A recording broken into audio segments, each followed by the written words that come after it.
All right, good friends. What a beautiful day here in New York City. 73 degrees as we speak. I was driving around today, tooling about, just going Lower East Side. I mean, this was absolutely beautiful. Chamber of Commerce weather, as they say. Just beautiful. Everybody out. More restaurants than you could spend the rest of your life just eating in restaurants here. You just can't believe. New York gets a lot of grief. People were happy today. It was incredible. More people than you could imagine. More places to eat. Anyway, how's everybody today? How's everybody doing this fine weekend? Are you in a good mood? Are you in a so-so mood? You understand this? You feeling good right now? Right? That's right. There's Al Sanchez, everybody, cruising in the Yugo. That's correct. Today was a beautiful day. And invariably, I learn and I find not to involve myself with people in their discussion of politics, because as you can tell, you know how it is. People don't want to talk about this. They kind of. I always get sucked up into this, and instead of me saying, "So, what do you think about that? What do you think about that?" Well, I don't know. I said, okay, and then I start, and then people will say, "Oh no," and I said, "Oh, here we go." Now they're disputing me. I love that they tell me this stuff. But, look, when you've been doing this as long as I have, I mean it. When you've been doing this as professionally as I have, it is a wonderful, wonderful thing. And let me just tell you something. There is so much good stuff out there. Oh, my God. I'm still listening to some of the best, absolute best lectures on AI, and I can't get enough of that. I cannot get enough of that. I think that is the most important, the most fascinating subject of them all. Did you know that? It's true. In any event, so what's on everybody's mind this evening? What's on your take? What do you want to know? I don't want to hit you too hard with this. I've been thinking, I was like, I don't think you like hearing what I have to say, so I'm going to kind of tone it down a little bit. I don't want you to. I'll just do my heavy stuff for the regular, things. By the way, please make sure you like this video. You got to like this video. You got to like it, and you got to subscribe to the channel. Who has not subscribed? Is there anybody? You must have subscribed if you're here. Is that true? Is that how that works? Because metrics mean everything. Metrics tell everybody everything. Metrics mean everything. You understand what I'm saying? Metrics. We be metrics, as it were. So let me ask you, what is it that you want to discuss? Shall I go through a couple of things here? Shall I give you a few things? You know what might be good? This is also kind of good for me to tell you. This is good to discuss with people when you meet them. And as you know, Americans hate history. They have no sense. And when you talk about, if you're a DeSantis person, let's say you're a DeSantis person, or maybe you're a Trump. Here's something interesting. Look at three races for the nomination. Three years. In 1975, right around this time, roughly, Jimmy Carter, well, let me tell you, Hubert Humphrey was at 30 points. George Wallace at 20. Did you know that? George Wallace. Remember who George Wallace, one of his, I don't think it's that race, but in one particular race, who his vice presidential nominee was? Curtis LeMay. And this was for the Democrats. Anyway, 30% Humphrey, 20% George Wallace. What do you think Carter was? Less than 5%. And he won. Less than 5%. Wasn't even going to get his own nomination. So keep in mind how that works. How about this? In 2008, Hillary, right around this time, so to speak, 48 points. What did Obama have? 21. Here's one. 2007. Who was leading it? 2007 for the Republican nomination? Rudy Giuliani, 24% points. John McCain, 17. How about that? Isn't that something? Isn't that something how that thing works? So remember, when you talk to people about this, always bring them up to speed as to how this thing works. How this thing works. And if somebody tells you, well, that DeSantis, that was a disaster. I don't think it was much of a disaster. I don't think it was a disaster. What was Trump's big town hall? It was on CNN. I thought that was excellent. That was one of the best ones ever. Now, here's the problem. It's already forgotten. Does that make any sense to you? Does that make any sense? Do you want to hear that? Do you want Bill Oliveri. Billy, how are you, pal? Glad to be back. It's been a while. Welcome back, Billy. William says, that's not true. I'm here but not subbed. William, why aren't you subscribed? Why? Who is not subscribing? Who is not? That's all people, subs. That's all they care about. That is it. To be subscribed, you must. I've got new stuff coming out. Oh, I've got more. Oh, do I have stuff for you? You want to hear some good stuff? The Roger Waters thing is still one of those ones where nobody is going to understand the position you take. Nobody. If you don't even try. Here's what happens. If you say, "Oh, you agree with him wearing a certain uniform," can't say certain uniforms. Can't refer to certain things. I'm just telling you. Can't say certain. I'm just telling you. You can't. I can on my private channel, LionelMedia.com. That's a different story. But I did that one before about him and the idea of being criminally perhaps charged for something because of speech. I can't believe that. Again, it's Germany, not here, but we're going to be next. Another thing, deep fakes.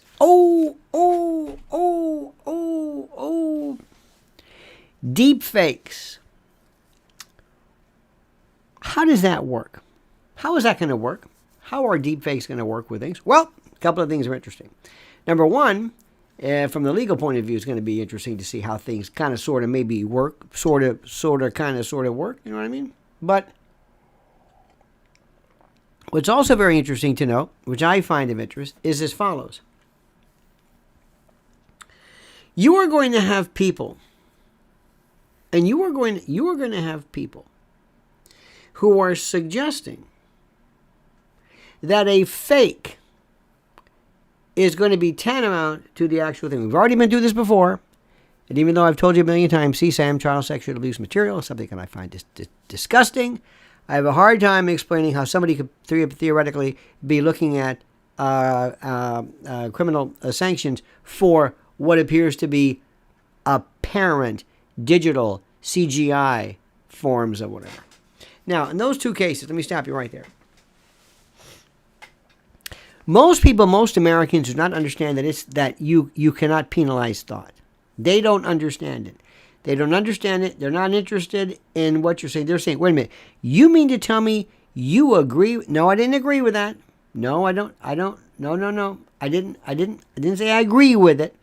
I don't think a person should be charged criminally for having something appear to be something when it is not. Sorry. That's a thought crime. Sorry. I just, and if you can't explain that to people, I don't know what. In the case of Roger Waters, what he did, personally speaking, I don't even understand it. Roger Waters is the John Lennon of that. John Lennon to me was very interesting, very good, obviously, but he was he was so into being John Lennon, and he said these things. And, okay, I heard of sometimes on Dick Cavett and Mike Douglas, and it was kind of disjointed, but that's fine. Roger Waters too has some good points about Julian Assange. Other things, he has a point about certain things, but his boorishness is so great, and the way he attacks, different story. Now, why are you wearing, obviously, a certain uniform depicting a particular time? And then, it's to shock. It's to anger. Still, should that be protected speech? Absolutely. Absolutely. Absolutely. What's not protected? Child sexual abuse material, libel, something that is injurious by virtue of the words in action, trade secret violations, national security, revealing, secrets, things like that. Short of that, nothing. We are a purist. Now, good luck trying to explain that one. Good luck trying to explain to explain to people how hate is protected. What is hate? I don't know. Now, a couple of things too. This might be a little bit, but I'm going to tell you anyway. I've been reading a lot of legal kind of stuff, and there are ways that are trying to be used to come after, to utilize, already to use, what am I trying to say? Statutes and the like that are already here to meld into what we would normally call hate. For example, the types of materials, the types of legislation and the like that was used for hateful and injurious, how do I say this, depiction of people. Let me give you an example. As you know, non-government actors such as private companies are generally free to censor the speech of employees. You understand that? Makes sense. This is obviously true in view of Section 230 in particular, which shields from liability, from restricting objectionable materials, blah, blah, blah. Cases permitting actions against defamation of individuals actually led the Supreme Court in 1952 to uphold the punishment of a speaker for disparagement of African Americans in general, the so-called group libel case. This is the Beauharnais, Beauharnais, Beauharnais against Illinois. It has never been overruled, but a 2017 case, Mattel against Tam, prohibits the government from denying trademarks that they consider to be disparaging to racial groups, suggesting that it's no longer good law. But it's a very interesting issue. It's a fascinating issue regarding spreading and expanding the notion of protections to groups, which might be, quote, hate. Holder against Humanitarian Law Project in 2010 allowed the government to ban the giving of material support to a terrorist group, even though the support consisted of otherwise protected speech. That's interesting. Kind of an expansion. Don't forget Brandenburg, the case we talked about. This is about incitement. This is tough. The court held that advocacy of violence can be punishable where it is directed to inciting or producing imminent lawless action and is likely to incite or to produce such action. So we are going to be seeing this. And what I'm trying to say, perhaps this circuitous discussion of such, is that the courts, I promise you, are going to be going out of their way to find ways to extrapolate. Wait, ladies and gentlemen, Gretzky, thank you. Thank you. Thank you. Thank you. Thank you. Thank you. Thank you. Thank you. Thank you. You are more than kind. Lyndon LaRouche for president. Lyndon LaRouche, at times, and I cannot say that I am particularly expert in a lot of his things, but at times said things that were absolutely fascinatingly limpid. But when you say his name, he is just immediately just tossed to the side. Especially when it came to oligarchies and the like. One of his initial, I guess, not acolytes, but students, Webster Tarpley, did excellent disquisitions on so many different subjects, up to and including World War I, Edward VII, I think it was. So yes, Gretzky, there are people. I heard something the other day was interesting. You know that movie called, what is it called? The Rising? The Rising. The Rising, all of a sudden, I was talking about the notion of Bilderberg. Now, Bilderberg, as you know, we've been talking about forever. Bilderberg has been the subject of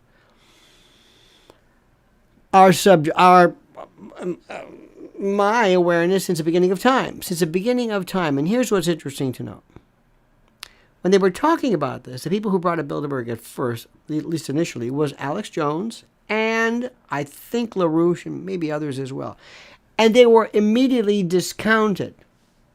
Nobody listened to what they were saying. They were just discounted. Oh, they're crazy.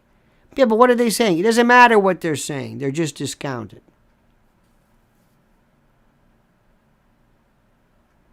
Now, you know and I know that some of the most fascinating things that have ever been said, some of the truest things that have ever been said, have been initiated and been proposed from people who are considered to be sometimes very interesting. Oscar Wilde was considered to be daft and crazy. Alan Turing, because he was gay, was going to be outlawed. He was crazy. Copernicus, Galileo. I mean, just go down the list of people who were just said, you are just out of your mind. You're a nut. You're crazy. When Einstein was saying, I think this Newtonian thing might be a little bit like gravity. Time, space. I know, granted, they liked him. I don't care what people are. I don't care what people are, what people say, what people have done. I listen to what they're saying, and I don't care who they are. But if they say something that makes sense, oh my God, I'm with you. And I don't care about anything you said about anything else, ever. I read one time, I've been reading, just going through the quotes of G.K. Chesterton, some of the greatest, but fairy tales are not important to prove, not that there aren't dragons, but that you can slay them. I mean, just the quotes are fantastic. And he was considered a bit, not daft, but his one quote was, the true soldier fights not because he hates what is in front of him, but because he loves what is behind him. I love that one. He said, humility is the mother of giants. One sees great things from the valley, only small things from the peak. My brain and this world don't fit each other, and there's an end of it. Private lives are more important than public reputations. And it goes on and on and on and on. He was a bit interesting, not crazy. But once you are considered crazy, you are just dismissed. They did this during the Soviet times. So Stalin did that repeatedly, much to my chagrin. He just would dismiss somebody and remove them to the psychiatric confines because they were crazy. Ross Perot had wonderful things. Ross Perot wasn't crazy, but he sure was nuts. He was wonderful. Nobody's really crazy. Nobody's crazy. That's a word that you use. Have you met anybody who's crazy? Do you know anybody who is crazy? I'm dead serious. I'm going to ask you a question. Do you know anybody who's crazy? People who are either psychotic, not neurotic, psychotic, schizophrenic. I've known a few, but very, very few. People who are crazy. I'm seeing a lot of people more and more who are demented, who have dementia, who have Alzheimer's. That's not crazy. That's a neurological disease. But the word crazy means a lot. Crazy? No. No, absolutely not. And nobody really wants to talk about this, but the first thing that is the most interesting, I think, is being a detective. And I loved the work of I haven't talked to him in a while, but my great friend, John Douglas. John Douglas is the serial killer profiler. And I loved, one time he came into my show on WABC, and he never left. Had him on the whole time. It's the most interesting thing I've ever seen. And I asked him these questions, and I said, I want you to do me a favor. I said, I want you to think like somebody who wants to abduct a child. Tell me what they think. Tell me how they think. I did the same thing one time in a weird way with somebody from the Weather Channel. I said, you're a hurricane. Tell me what you think. Tell me how you develop. Tell me what low pressure, high pressure. Tell me what that is. Tell me what you want. And one of the things is that you have to understand what it is that people want. What is it that people want? And John Douglas and I would talk about, and I am still in love with the subject of the serial killer. Hate them, love the subject. Because it's like a personality cancer. It's something that's whatever. Well, what is this about? It's about a conspiracy. But they don't really conspire. They can't because they're by themselves. Conspiracy means, remember what conspiracy means. Conspire. Like respire, conspire, to breathe with. Two people or more breathing together in concert. That's all it means. You're acting in concert with somebody else. That's it. And the conspiracy is the confederation, the thought, the planning, the agreement, the organization. And it's separate and distinct from the actual act itself. Conspiracy, remember, two things. There's the murder, and then there's the agreement for the murder. It's very interesting. Laws have these things called inchoate, I-N-C-H-O-A-T-E, inchoate crimes. Attempt, solicitation. Not the act itself, but things around it. Asking to do it, trying to get somebody to do it, attempting to do it, participating in it. These are crimes that are participatory. They're whatever. And there are conspiracies. I was listening to some beautiful lectures today about John Foster Dulles and Alan Dulles and Wild Bill Donovan after World War II. Absolute. This is criminal what they did. Gladio, stay-behind programs. This was done. The country had no idea. That is a conspiracy. Conspire, to breathe with, a confederation. And that word today has been so misused, like the word hate. That's a hate crime. I don't hate anybody. Can you hate somebody? What does hate mean? How about to despise, to hate? To hate?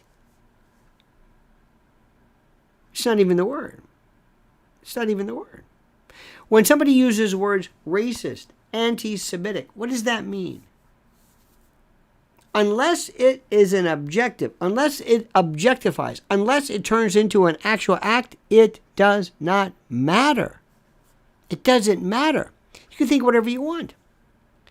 If you hate people, if you hate Alsatians, Aleuts, Inuits, if you hate Papua New Guineans, you despise them. You think they should be removed from the earth. You just despise these people. And you're writing constantly about how you hate them. You hate their culture. You hate who they are. So what? Just don't do anything. Yeah, but what if it inspires? What if somebody reads that and what? What if somebody reads it and does what? And hurts somebody? Yeah. So what? What do you mean, so what? So what? Remember, under Brandenburg, is it likely to incite? And is it intended to incite? That's all. Two things, likely and intended to. If I'm writing something and I say, listen, I want you to do me a favor. I want you to make sure that you're going to go out and you're going to meet me and we're going to do something. We're going to be, and we're going to meet at the mall. And we're going to do terrible things at the mall. We're going to do terrible things. We're going to we're going to rob people and we're going to do this at the mall. We're going to meet me at the mall. Come on, everybody, meet me at the mall. We're going to meet. Come on, you can do it. Bring clubs and bats and things like that at the mall. Okay? Bring it. Meet me. Here's what we're going to do. I'm going to give you instructions. We're going to take 4 quadrants of the mall. You're going to start here, here, here. We're going to do smash and grab. We're going to take things. We're going to meet up. We're going to divvy up. This is what we're going to do. Now, is that likely to inspire? Is it intended to inspire? Yes. Is it likely to? Yes. Is that hate? No. But that's like, wow, you're basically arranging a smash and grab? Yeah. You are? Yeah.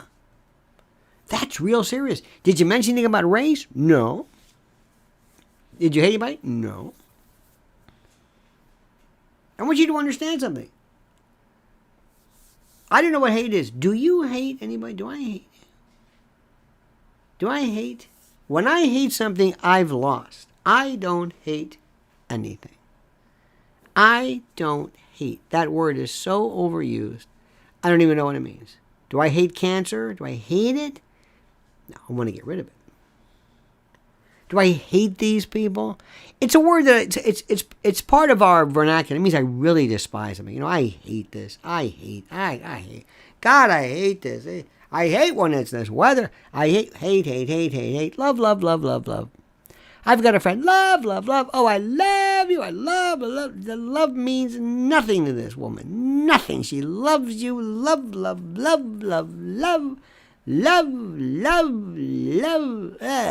Meaningless, silly, syrupy, anodyne garbage. Meaningless.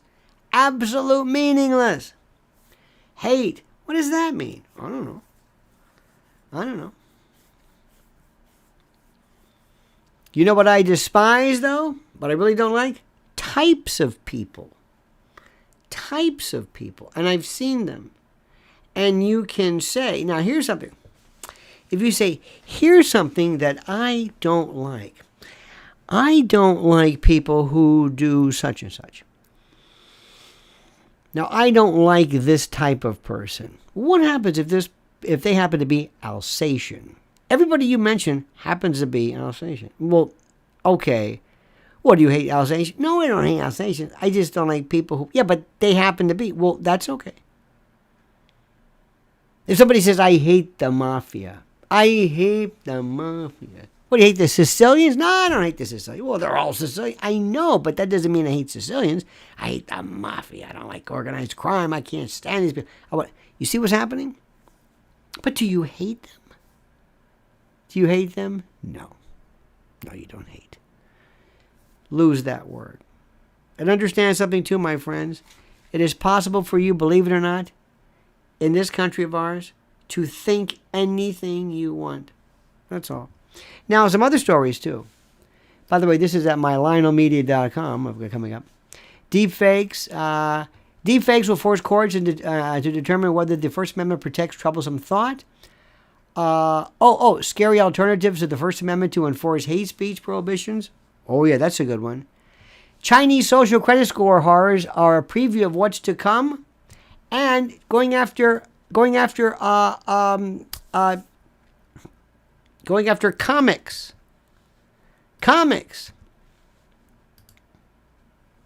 Stop for a second. Back up. Scoring. When did we start judging everything? When did we start saying, would you give me 5 stars? How many would you rate my... Hi, thank you very much. By the way, here's your ticket. Here's my name at the bottom. Right here, here's my number. Would you, yes, I will. Thank you. Would you, Jackie Mason had a routine where he would say, he said, everywhere I go, they gotta judge this, judge this. The waiter came, I didn't give him a tip. He says, where's my tip? He says, I gave you 5 stars. When did this happen?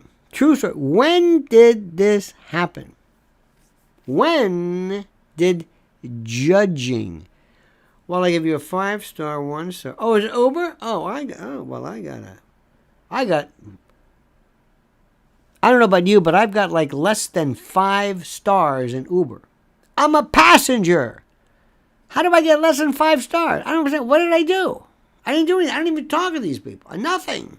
I would say, hi, how are you? I'm normally very nice. How did I get... Okay, fine. I don't understand it. And then Yelp came along, and then this came along, and then that, and how many stars, and how many... And then all of a sudden, people started to say, well, it's 5 stars. It's 5 stars. There's nothing less than 5 stars here. Where do you want to go to eat? Well, this place looks pretty good. It's called the Ponder. It's got 5 stars. Really? On Yelp? Let me see the pictures. Forget the Zagat survey. That's all people want to talk about, is the stars. Hey, either way, how are you doing?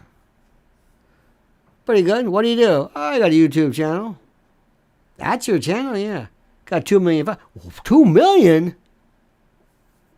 You just indicated you didn't like it. Well, I didn't know you got 2 million. Yeah, but you didn't like it. But it doesn't matter. You got 2 million. People think Taylor Swift is good because of how many people show up. Graham Murphy says, hi, great to see you. We're still going strong. Graham Murphy, where have you... Oh, my God, the voices from the past. Graham, son of a gun. Good to see you going strong. Still going strong, my friend. Still doing it. Good. By the way, good to see you. Oh, then remember the starting off the names of the... They just kind of go away sometimes. Like, oh, okay. I feel like we know each other. We've been through so much. So, as I was saying, perhaps circuitously, perhaps in a desultory way, I was saying something brilliant. Okay. Couple things here. This is important for you to let you know.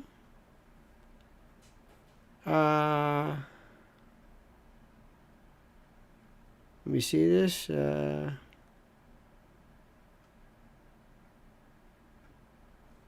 me see. This is a move. This is here we go. This is a I forgot to tell you this. The funniest thing I've ever seen. I found this. If you go to my Twitter at Lionel Media, I found the original 1970s National Lampoon piece on terminal flatulence. One of the funniest things, I remember this, and I was going through it again, and I want to share it with you. Terminal flatulence. Sometimes silent, always deadly. What is TF? TF is the nation's #1 killer. And there's a picture of a toilet bowl shattered.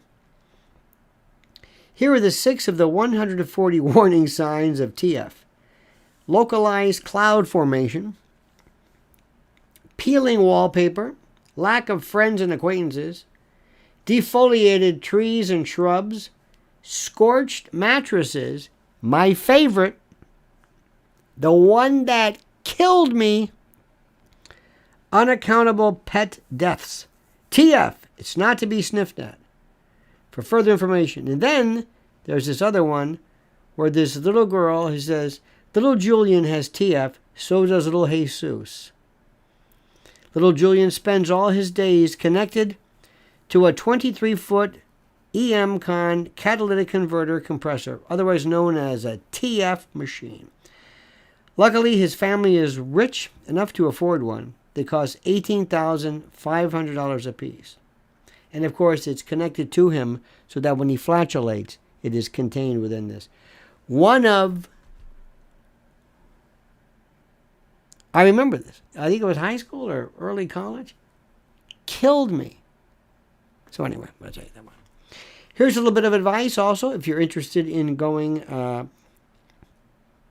There is a Peter O'Toole documentary. Peter O'Toole. And it is a documentary. It's got a very interesting name. It's on BritBox. Have you heard about that? BritBox? It is called Along the Sky Road to Aqaba. And I think it's BritBox. That's what I'm going to be watching later on today. Did I tell you my Peter O'Toole story, by the way? I just saw the movie Hannibal with Ray Liotta. Ray Liotta was one of the victims. And as you remember, there was a scene that apparently made everybody ill in which a certain part was being cannibalized. Anyway, so I was sitting at this Irish pub talking to a friend, and lo and behold, Peter O'Toole, whose son I think was attending NYU at the time he was in. Wonderful man.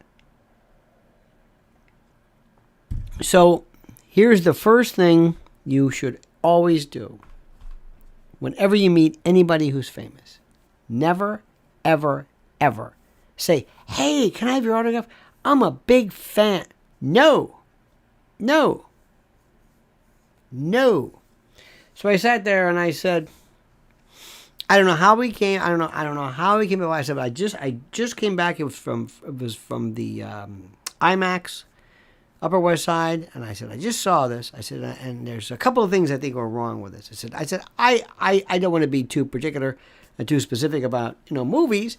I said, but I would think that if you are in one particular area, I said, and I noted very carefully, right around this area that was being consumed, this would have been Wernicke's area or Broca's area.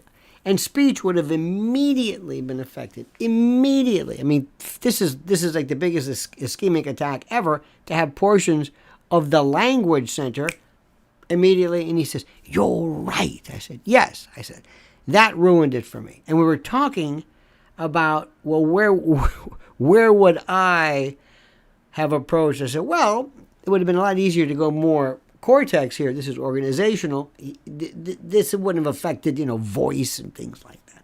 I said, don't forget the poor bloke who had the rail race spike. And anyway, had the best time with Peter O'Toole talking about which part of the brain we would consume. That's my life. Not proud of it.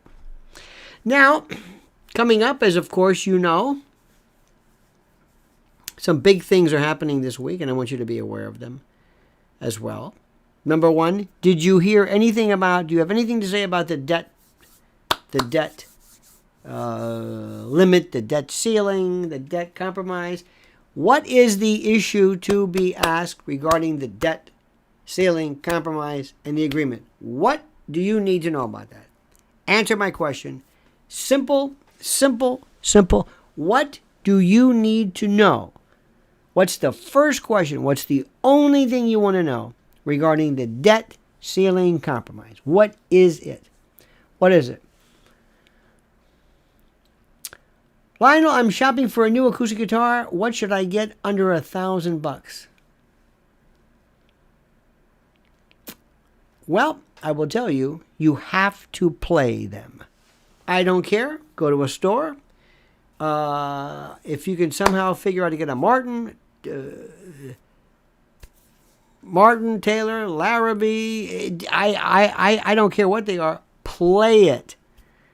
Don't worry about the percent. Play it. I've heard graphite guitars that are great. Play it. 2 guitars. And don't ever feel don't go for new necessarily. Pre-owned, I think, are better. Because the wood's broken in, you got to play it. It will be passed just in the nick of time. No, it was going to be passed. That's not the issue. What is the only issue that you should be concerned with? I'll tell you. What's in the compromise? What's in the agreement? They're going to tack on something that has something to do with sustainability, bailing out BLM. I'm just saying. What's in the agreement? that you don't know about. They always Christmas tree effect. They always Christmas tree. They do things. Let me give you a little bit of constitutional law here. Most, and this is the theory, so it gives you an idea, okay? A lot of jurisdictions have this thing called the one subject rule. And it means that in order for you to pass a law, there has to be one subject. You can have a subject that deals with, traffic lights, traffic controls, traffic. And it might deal with maybe a surtax for parking meter. Okay, that's tax. Parking. And maybe the lights. Okay, that's parking. And maybe something about the speed limit. Okay, that's traffic and parking. Okay, all right. But if all of a sudden in this bill it says we're going to raise the salaries of the commission, you say, whoa. What does this have to do with it? Because the bill is going to pass, so they Christmas tree, as they say, they tack it onto something that's going to pass, and you end up paying for that. That is, we actually had a case thrown out years ago in law school, just as in a clinic, and it was an obstruction of justice statute that was it was ridiculous. Make a long story short, what are they signing? Because these people are crooks. All of them. Every single one of them. And the higher up you go, the bigger the crook you are. You don't get to be Speaker of the House worrying about what's right and wrong. You've made deals that you hope to God nobody will find out about. The whole system is corrupt. Corrupt, I'm telling you. Do you hear what I'm saying? Corrupt. That's what I want to know. What was signed? Let me see this. Let me go through this. Have somebody read this. Explain to me what this deal has to do. That's all. That is it. That is all we have to think about. That is all you've got to worry about. The debt, yes, they're going to extend it. Yes, I understand this. I understand. Where does this money come from? Where are these billions going to Ukraine? Who gets them? Who gets the money? How much does Zelensky pocket? Notice how I go like this to add to the verb pocket. How much does he pocket? Where is he going to? Who's going to follow later on? Who is going to say, hey, look at this guy. The guy with the t-shirt, the one who was doing he's got this $1 billion home in Miami. It's $1 billion. Is that going to happen? Of course not. Whatever happened to Nancy Pelosi's husband? Whatever happened to that guy? Let's play whatever happened to that story. The PayPal guy. San Francisco. Wait a minute. What? Why is the Attorney General in Texas? What did he do that was so bad? Why did they want to impeach him? Why him? Why now? What's going on? Come on. You don't impeach. When was the last time anybody was ever impeached or removed short of this? What is going on here? Come on, Fox News. You don't watch that garbage, do you? Did you see who was number one? I love this. Number one, The Five. Number one show, The Five. That monstrosity. Some of these other ones didn't even show up. These other, I forget what it was. There's something called News Nation. Nobody. Nothing. Nobody. Like 12 people. I think the people watching in the control room were counted for this. What is the purpose of this? What is happening? Who watches MSNBC? What is going on here? Why is this on TV? It's for advertising, obviously. It's incredible. Okay? Now, how are the likes doing? Somebody brought up a very good question. The likes. 128 likes. This is a weekend. I know it's Sunday night. I'm not going to waste your time. You're so beautiful to be here. I appreciate this. But I want to know, that story. If I were that detective, oh, I want to know. I want to know. Who was this guy? Who was he with? Who was the guy? What do you know? Come on, tell me the truth. You're not telling me something. What about the fellow who jumped out of the window? Remember Bed Bath & Beyond? Out the window. What was that all about? There was another guy too. Some big billionaire out the window. How can you tell the difference between jumping out of a window and being thrown out of a window? That's called defenestration. Does anybody ever know anything about this? How do you have a billionaire jump out of a window? And nobody cares about this? I'm the detective. I'm not a conspiracy theorist. Don't you want to know? Whatever happened with Las Vegas? With Paddock? Did that make any sense? No. Shut up and move along.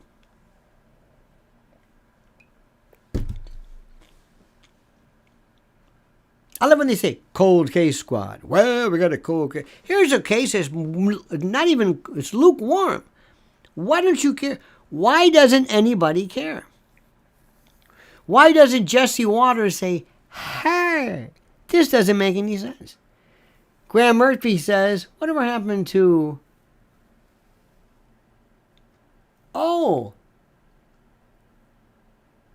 Mifsud or the Awan brothers? Yes. I don't know. Joseph, yes, Mifsud. Who is Joseph? The Maltese Professor Mueller, is that it? The curious case of Mifsud's lost passport. This is interesting. Remember the two brothers, the Boston Marathon bombing brothers. Remember their jokes? What was it? They called them speed bump and flashbang and speed bump. Remember that? Remember when they found? Ladies and gentlemen, you don't remember this, do you? What are they, brother? Well, the brothers. You know who it was. The Boston Brothers Massacre. One guy they ran him over. The Boston. Zokar, and Sarnaev. And one of them, the Zokar. Remember the brothers, Zokar, and one of them one I think was on. He was in death row, is he not? Did he get thrown? Brother Zokar, Zokar. Here we go. He is currently. He's incarcerated, and let me see. Criminal penalty, death. Don't know what's going to happen with that one. Now let me ask you a question about this. This is a question that I want to know. And this is a question I've never understood. I just want to know, because maybe there's a reason for this. Why would you shut down Boston because of these two people? Why would you shut down Boston? Why would you shut down Amtrak from Boston to New York? Why? For these two people. Why? Why would the great people of the great city of Boston say, thank you? All right, get in your home. Remember the cops were going down the street with their equipment on and their military gear? Why would they do that? Why? Why did they do that? What was the purpose of that? Why did they shut down a city and Amtrak for two people? Why? Remember when they found the guy in the boat? He was in a boat. And inside the boat with a magic marker, he's writing notes. Inside the boat on the what? And then when they finally said, okay, you can come out. Yay! Remember that? This is the tough people. Can you imagine if they'd have gone through New York and said, go inside? Excuse me? Get inside. Get inside? No. No, we're not going to get inside. What do you mean? Who are you? Who? What are you, with the army? Excuse me, why is the army involved in this? What about posse comitatus? What are you talking about? Remember that? They just sort of just said, okay. And they clapped. Anytime you can do a beta test. I'm not suggesting anything as to the authenticity of the claim or anything regarding the bombing or people. I'm not talking about that. I'm talking about why would you shut down, especially when one guy is run over, for this guy to shut down a city? They don't do that for anybody. For serial killers, they don't do. Ted Bundy, they didn't do that. And nobody questioned it. And they clapped their captors. Anytime you can beta test anything, they'll do it. Absolutely. Don't think I'm being anything because you know what, let's give this a shot. Let's do it. You know what? Let's see if we can shut down Boston. Shut it down. Why? You never know when you might want to. Let's see the logistics. How many people do you need? What happens if you don't? Who authorizes this? What is this? Is it martial law? What is it? Have we suspended this? People don't really understand what martial law is. You kind of suspend the civilian aspects of it in order to proceed with this. You basically suspend courts and police, and it's the military in charge of the domestic. And posse comitatus would prevent that. So anyway, just another example. I'm not going to belabor the point, but so many. Now you see what I just showed you right now. You probably didn't realize this. This is called curiosity. That's all it is. And nobody in mainstream media care anything about that. So let me just say that to you. Gretzky, thank you so much. Gretzky, do me a favor. If you could drop me a line. Lionel@lionelmedia.com. I want to thank you personally. And you can always, if you want, anytime, you got a question, you comment, you got a thought, Lionel@lionelmedia.com. Please speak relatively cogently. Please, if you could, if maybe, words might be good. Lionel@lionelmedia.com. But Gretzky in particular, I want to thank you for your inane courtesy. Graham, don't worry about calling me. Just kidding. You were from the beginning, my friend. And I never get to see really anybody's face. I see these tiny pictures, these tiny little faces, these little faces. Oh, there he is. There's Graham. Oh, there he is. Enjoy seeking the truth ever since building. Oh, okay. Got to be careful. Can't talk about that. Can't talk about that, Graham. You know how it is. Can't talk about that. I talk about it on my private channel. Can't talk about that. No. Sorry. Can't do that. But I'm with you, babe. I'm with you because you know what?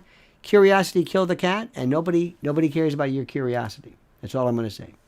Oh, you have no idea the stuff I talk about. Oh, so many. I'm just a detective. I'm just a detective at heart. I'm saying, that doesn't make any sense. All right, dear friends, have a great and a glorious night. Don't forget to follow Mrs. L at Lynn's Warriors on YouTube and at Lynn's Warriors, LYNNS_Warriors at Twitter. And on Twitter for me, I'm at Lionel Media. You have a great and a glorious day. We're going to go watch the Peter O'Toole documentary, which I will report to you about tomorrow. Again, think of Memorial Day. Don't say Happy Memorial Day. Think of what Memorial Day means and remember Memorial Day, which is, I think, the purpose behind it. Have a great day, dear friend. Have a great day, dear friends. And don't forget this valedictory, this sayonara. The monkey's dead. The show's over. Sue ya. Ta-ta.